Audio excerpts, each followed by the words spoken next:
하나님 언제나 성령으로 충만하지 않고는 아버지 이 메시지들을 우리가 받을 수 없사오니 하나님 우리 가운데 또 주의 영으로 충만하게 채우셔서 하나님 나라 안에 있는 그 시각으로 이 관계들을 바라보게 하시옵소서.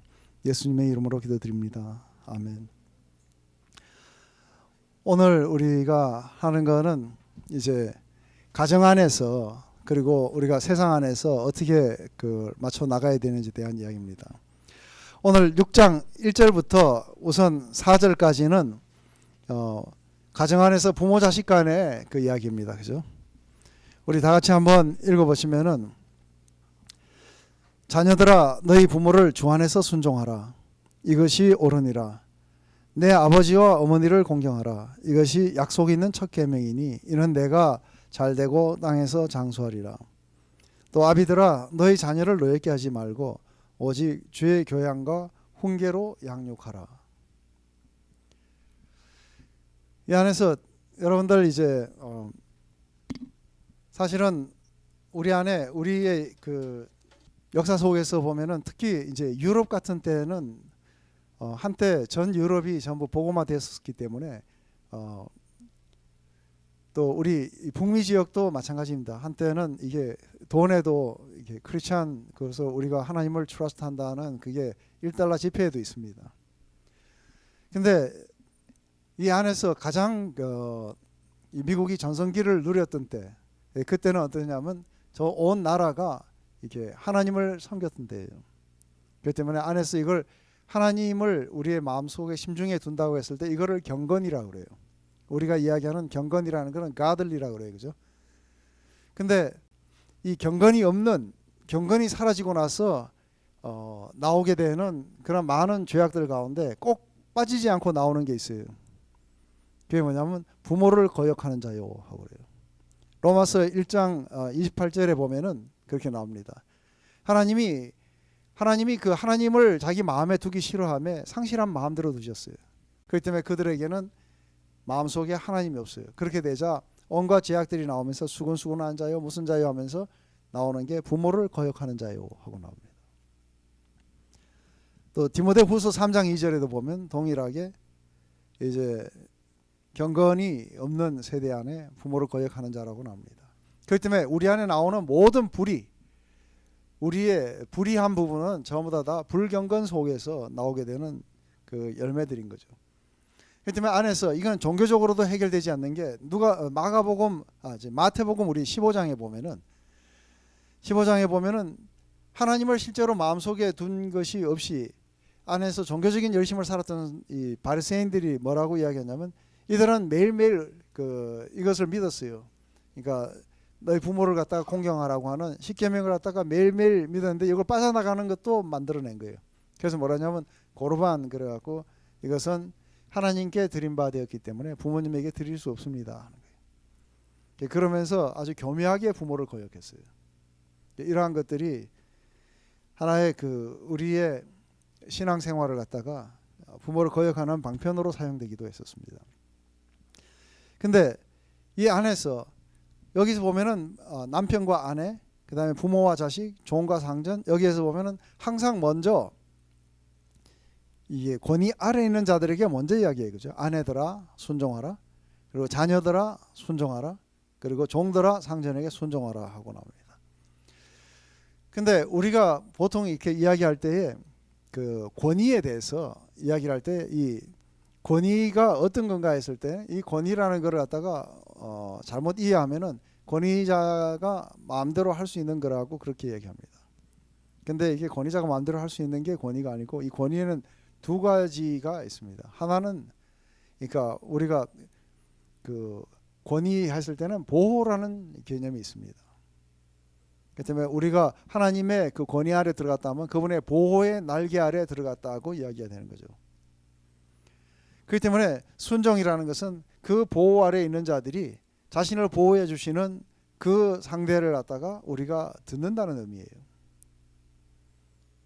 또 한 가지는 이게 공급해 주는 차원이 있습니다.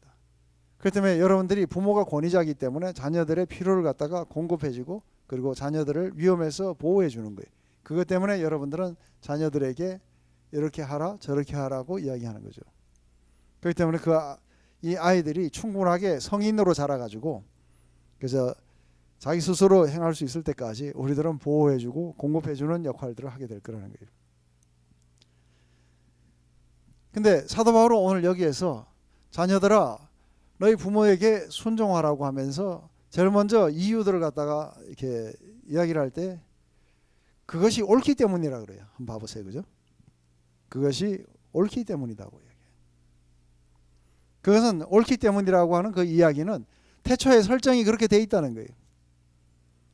그렇기 때문에 여러분들 한번 동물의 세계를 가만히 한번 봐보시면은 아주 아무것도 모르는 어린 새끼를 갖다가 이게 어미가 어떻게 해요? 그 보호하고 공급해주고 이렇게 해갖고 그 새끼가 성인으로 자랄 때까지 계속해서 이 부모의 케어를 받습니다. 그렇기 때문에 필요와 보호 또 안내와 도움, 교육 이런 것들 다음에 어떻게 그 먹이를 잡는지 하는 것도 가르쳐 줍니다. 그렇기 때문에 이것이 옳으니라 했을 때 모든 삼라만상 하나님이 만드신 것은 언제나 권위자와 그 밑에 피권위자로 나눠져서 그래서 이 권위를 가진 자가 항상 그렇게 한다는 것이죠. 우리 남편과 아내 이야기할 때에도 이것이 뭐를 반영해 준 거예요? 지난 시간에 우리 그 남편과 아내에 대해서 이야기할 때 마치 남편과 아내는 누구하고의 관계가 같다고요? 그리스도와 교회의 관계를 이야기해 주는 거예요. 그게 남편과 아내의 관계하고 아주 정확하게 똑같이 일어나요. 그죠? 그렇기 때문에 하와가 아담의 이 허리에서 나왔듯이 교회도 예수님의 허리에서 나와요. 그리고 예수님이 부모를 떠나서 이 땅에 와서 신부를 갖다가 하나 되기 위해서 여기서 십자가를 지셨듯이 우리 남자들도 부모를 떠나서 아내와 연합해서 하나가 되어야 된다고 이야기를 했어요. 근데 이게 하나님과 우리와의 관계와도 동일한 거예요.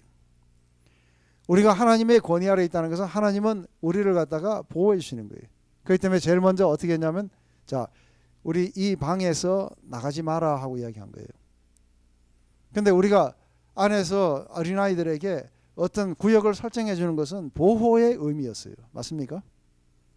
보호의 의미였는데 그 아이가 싫어 나는 차가 왔다 갔다 하는 길거리로 나갈래 할 때 우리가 경고를 해주는 거예요. 그죠?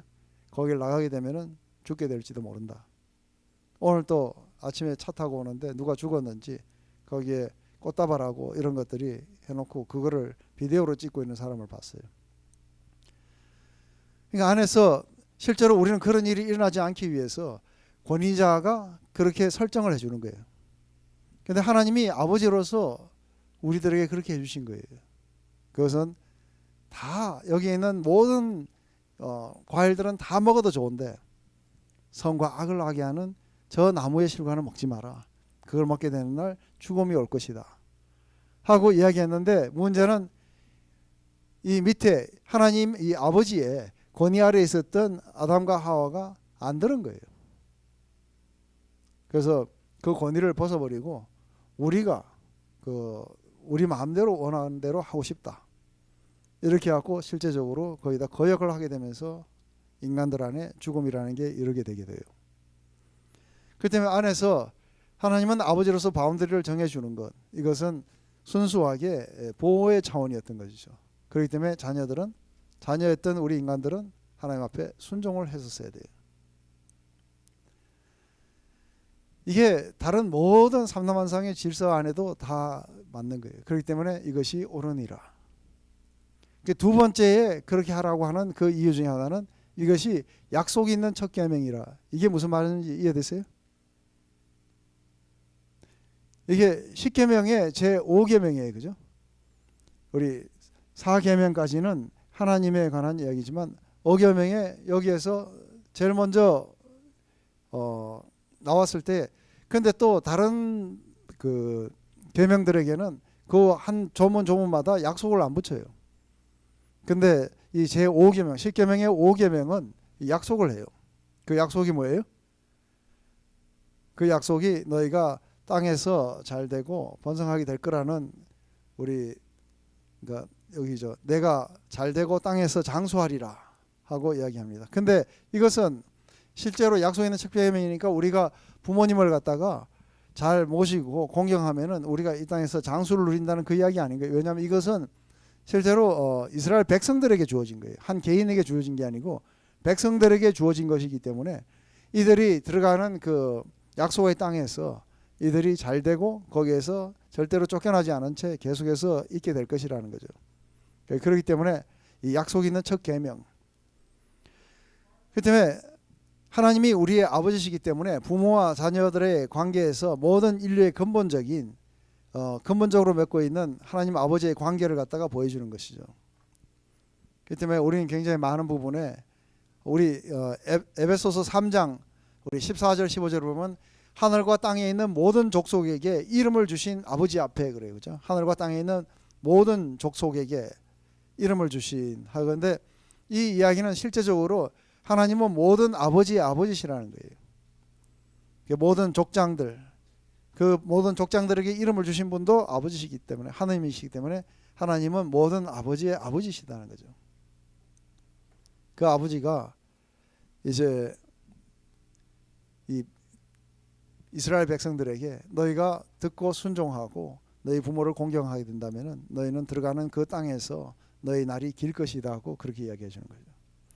그렇기 때문에 제일 먼저 온 자연이 그것을 갖다가 지시하고 그리고 율법도 거기에 대해서 컨펌해 준다는 거죠. 근데 자녀들아 너희 부모를 갖다가 그냥 순종하라 그러지 않아요. 주 안에서 순종하라 그래요. 그죠? 이 주 안에서 순종한다는 건 이것은 그 앞에 보면은 아내들은 남편들에게 누구에게 하듯이 하는 거예요? 주께 하듯 하는 거예요. 그렇기 때문에 이거는 주 안에서라는 것은 이거는 주께 하듯이라는 우리가 그렇게 하는 이유 중에 하나는 이거는 자연 질서가 그렇게 이야기를 했고 하나님 원래 그렇게 제정하셨고 그리고 율법도 거기에 대해서 축복을 약속하시고 그러면서 보다 더 최상의 그런 목적은 뭐냐면 우리가 주님께 하듯이 그렇게 해야 된다는 거죠. 주님을 기쁘시게 하는 것. 우리가 주님 앞에 순종한다는 그런 의미 속에서도 우리는 부모를 순종해야 된다는 것이죠. 그렇기 때문에 그리스도에 대한 순종의 한 방편으로 우리는 부모에게 순종한다는 거죠. 그렇기 때문에 예수님과 우리 아버지 하나님과의 관계를 보면 예수님은 어디까지 순종하셨어요? 죽기까지 순종하셨어요. 그런데 예수님이 하나님 아버지에게만 그런 게 아니고 이 땅의 아버지에게도 그렇게 하셨어요. 그래서 누가복음 2장 15절에 보면 그러니까 이 부모에게 그렇게 순종하더라 하고 하는 이야기가 나와요. 하늘 아버지에게만 순종하는 게 아니라 이 땅의 아버지에게도 순종해요. 근데 우리가 많은 경우에 이제 이런 이야기를 하게 될 때 부당한 아버지에 대해서 이야기 나와요. 믿지 않고 부당한 아버지에게 대해서도 우리는 순종을 해야 되는가? 그럴 때 모든 경우에는 다 순종해야 돼요. 성경은 일관되게 그렇게 가르치고 있어요. 안에서 악한 법에도 순종을 하고 그리고 까다롭게 구는 상전들에게도 순종하고 그리고 믿지 않는 남편에게도 순종하고 그리고 믿지 않는 아버지에게도 순종하라는 거예요. 근데 단 한 가지 예외가 있어요. 단 한 가지. 이때는 순종하면 안 돼요. 단 한 가지는 하나님과의 관계를 위협받을 때는 순종하면 안 돼요. 그죠? 근데 하나님하고의 관계를 위협받는다 해서 적시하면 안 돼요. 예를 들어서 너 이제 교회 나가지 마라. 그러니까 하나님하고 아버지하고 선택해야 되는구나. 그래서 이제는 싫습니다 하고 아버지 말을 안 듣습니다. 이렇게 하라는 게 아니죠. 그죠? 그 안에서 이게 한계에 갈 때까지 그런 어떤 극한 상황까지 우리는 인내해 가다가 마지막 최종적인 결정을 내려야 되는 어떤 순간이 왔을 때 그때에 우리는 하나님을 선택하는 거예요. 그렇지만 그때까지는 아버지에게도 순종을 해야 돼요. 그렇기 때문에 안에서 이 이야기들은 그냥 들으면은 이야기가 우리 안에 그렇게 성립이 안 돼요. 어떤 데 부당해 보이고 어떻게 하고 그래요. 근데 이렇게 할 수 있는 유일한 사람이 누구예요? 이렇게 아버지 앞에 순종할 수 있는 유일한 사람이 누구냐면 성령으로 충만한 사람이에요. 그렇기 때문에 술 취하지 말고 성령 충만을 받아라. 만약에 성령 충만을 받지 않는다면 이런 일은 우리한테 안 일어날 거예요. 근데 거꾸로 이제 아비들아 그래요. 그죠? 아비들아 자녀를 갖다가 노엽게 하지 말고. 근데 안에서 이제 요즘에 한국에서 굉장히 많이 떠오르는 이슈가 뭐예요? 지금도 대학교 교수가 그랬다가 지금 직위 해제당하고 하는 문제가 뭐예요? 신문 읽어보셨어요? 요즘 학교에서 이거 법으로 검해버렸어요. 체벌하는 거를 학교에서 검해가지고, 그러니까 이제는 거꾸로 학생이 선생을 체벌해요. 그렇기 때문에 체벌을 했다가는 이게 직위 해제당하고 쫓겨나게 돼요. 체벌 문제가 굉장히 이제 민감한 것으로 바뀌어버리게 됐어요. 근데 한 가지 성경은 분명하게 그렇게 이야기를 하는 거예요. 이 두 가지가 다 있는 게, 성경은 이것도 이야기하고 이것도 이야기해요. 한 가지는 뭐냐면 체벌을 하라고 이야기해요. 성경은. 그런데 성경은 또 자녀를 노엽게 하지 말라고 얘기해요. 그러니까 체벌은 하되 노엽게 하지 말라는 거예요. 그러니까 분명히 체벌을 하라고 그래요. 그죠? 그런데 최근의 성향은 뭐냐면 체벌을 하지 말고 혼역도 하지 말라는 거죠. 근데 많은 사람들이 가지고 있는 잘못된 생각들 가운데 하나는 뭐냐면 인간들이 본래 선하다고 믿는 거예요. 그래서 우리 아이들은 본래 선한데, 그렇기 때문에 필요한 것은 뭐예요? 자녀들의 개성을 개발해주고 발전시켜주고, 어떤 통제나 어떤 강압적인 것이나 체벌이나 교정을 위한 이런 작업들은 필요가 없다고 보는 거예요. 그렇기 때문에 안에서 그냥 이렇게 칭찬만 해주고, 그리고 어떤 부분들을 개발만 해주지 어떻게 잘못 가는 것에 대해서 교정해주거나 훈육하거나 이런 것들은, 또 어떤 것들은 통제하고 어떤 것들은 강제적으로 끌고 가야 되는 이런 것들이 필요 없다고 얘기하는 거예요. 근데 이러한 것들을 가지고, 이게 사실은 여러분들은 잘 이해 못하시지만 이 서양 사람들은 빅토리아풍, 그렇죠? 우리 빅토리아 데이 있죠. 근데 이 사람들은 빅토리아풍이라는 이야기만 들어도 아주 길겁을 해요. 왜냐하면 아주 엄격한 그 교육의 대명사예요. 그뿐 아니라 집안이건 어디에서든 교회에서든 아주 굉장히 엄격한 거예요. 그렇기 때문에 빅토리아 시대 이러면은 아주 사람들이 치를 절절 들어요.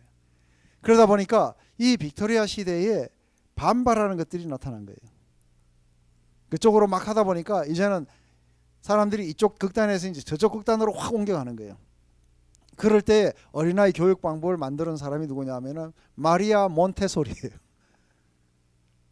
여러분들 몬테소리 들어보셨어요? 마리아 몬테소리가 이걸 개발한 거예요. 어린아이들이 자기 스스로 결정하고 선택하도록 허락해야 된다는 거예요. 무엇을 배울 건지도 애들이 스스로 결정해야 된다. 그래서 이게 몬테소리 교육 방법이에요.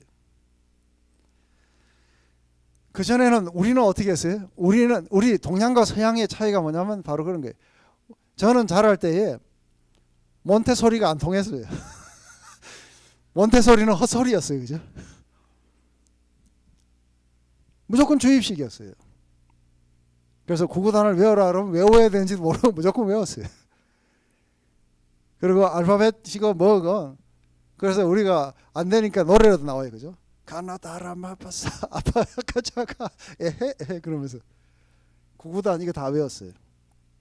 반복적으로 외우라 그러고 무조건 외운 거예요. 근데 서양에서는 이 몬테소리 그걸로 해갖고 애들에게 주입식은 안 된다는 거예요.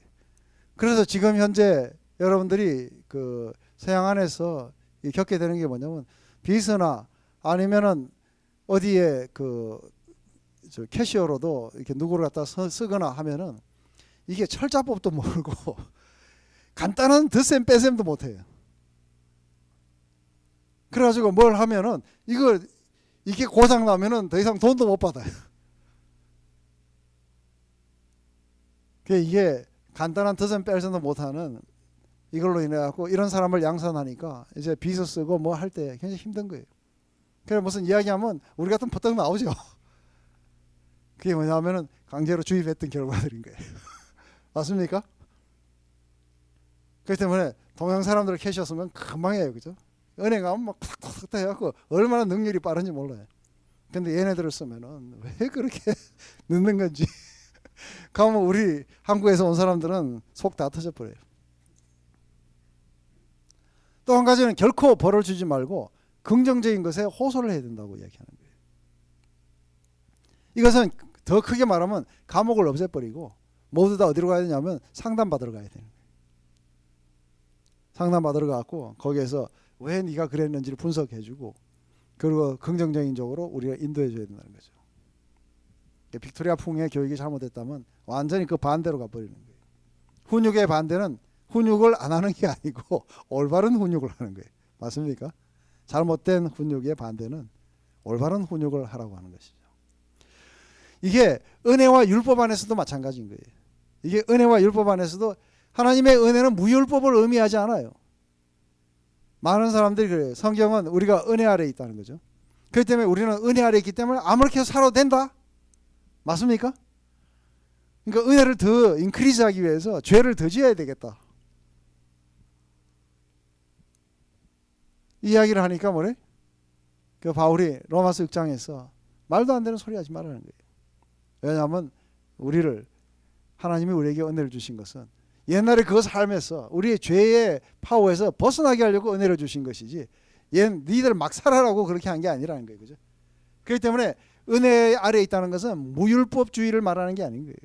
은혜 아래에 있다는 것은 바로 은혜를 받았기 때문에 실제로 율법 아래에 있는 사람들보다 훨씬 더 하나님을 향한 거룩한 열정 속에 살게 될 거라는 거예요. 이게 은혜를 주신 이유예요. 하나님이 사랑이 거룩하시지만 죄를 눈 감아 주시지는 않은 거예요.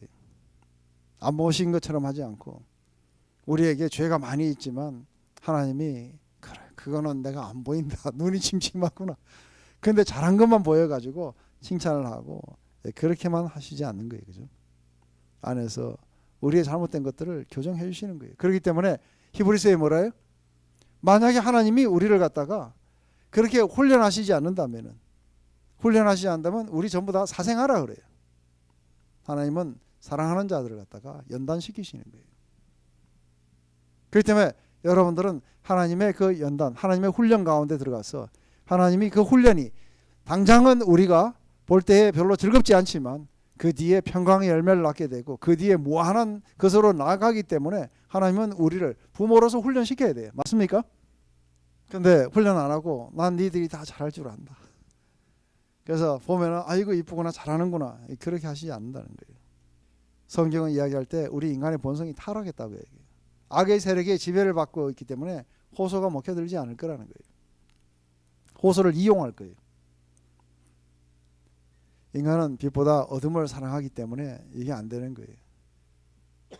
그렇기 때문에 하나님은 거룩하시고 의로우시기 때문에 자기 아들 예수 그리스도의 인격을 통해서 그 죄를 심판하시고 그러니까 오늘 또 우리가 이걸 하는데 많은 사람들이 그 질문이 그런 이야기예요. 여러분들도 많이 듣겠지만 회개하면 죄를 용서해 주시냐는 거예요. 아니 회개하면 죄를 용서하시는 게 아니라고. 죄 용서가 회개 때문에 오지 않는다고. 그러니까 안에서 이게 잘못 이해하는 게 뭐냐면 자 내가 이야기했는데 우리 김미란 자매가 10대를 맞을 죄를 범했어요. 근데 제가 3대만 때리고 7대 용서해 주면은 마음씨는 좋지만 한 대도 안 때리는 것보다는 그래도 좀 낫겠지만 3대 때렸기 때문에 내가 그 처벌을 했다고 이야기 못 하는 거예요. 왜냐하면 7대만큼은 정의롭지 못한 거예요. 그렇기 때문에 안에서 여러분들 법정에 가가지고 내가 정말 잘못했습니다. 내가 죽을 죄를 졌습니다. 그러면 용서해줘요? 그래. 네가 이제 뉘우치는 걸 보니까 그만 나가라. 방도 비자원데. 그렇게 이야기하지 않아요. 맞습니까? 하나님 앞에도 우리가 회개했기 때문에 용서해 주시는 게 아닌 거예요. 그게 아직도 이 복음에 대해서 이해하지 못할 때는 우리가 하나님 앞에 나가고 하나님 잘못했습니다. 그러면 어디서 내가 용서했노라 이라. 그러면 마음속에서 용서가 느껴지는가 하고 그렇게 하는 게 아닌 거예요. 하나님은 우리 죄를 다 처벌하셔서 용서하세요. 맞습니까? 100% 우리가 범한 모든 죄를 갖다가 다 처벌하심으로써 우리를 용서하시는 거예요. 누구에게? 그리스도에게. 그렇기 때문에 우리가 회개하기 때문에 용서하는 게 아니고 우리가 그리스도에게 처벌됐다는 것, 우리의 모든 죄가 그리스도에게 처벌되었다는 것을 믿기 때문에 용서가 우리에게 적용된 거예요. 왜냐하면 안에서 다 처벌됐기 때문에. 하나님의 사랑을 이빨 빠진 할아버지처럼 생각하는 게 아니라 거룩하신 사랑인 거예요. 값을 치른 사랑이에요. 그렇기 때문에 우리가 회개한다고 용서해 주시는 게 아닌 거예요. 우리 죄를 처벌하셨기 때문에 용서해 주시는 거예요.